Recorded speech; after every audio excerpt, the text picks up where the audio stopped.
To get started, first, press on the extension.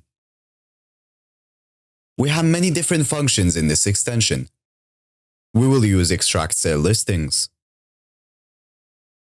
As you can see, we extracted the data in this list. To extract more, simply scroll down. Then press Add to Export List. Then go to the next page. Press Add to Export List again. Do this as many times as you like. Alternatively, you can use the auto function, which will auto-change the page for you and add the data. Let's try it out.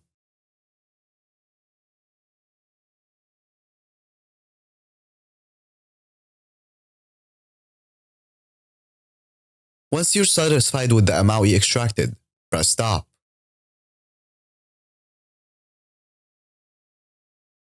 Now, to export this, press on the extension. Then press Export. You can export it in many different ways. I will export it as HTML. After exporting, here is all the information we extracted.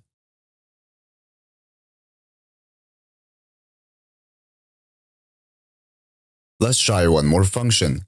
Let's say we want to extract the details of this land. So, let's press on it. Then press on the extension. As you can see, Extract Sale Listing Details is now available. Let's press on that. Then press Add to Export List.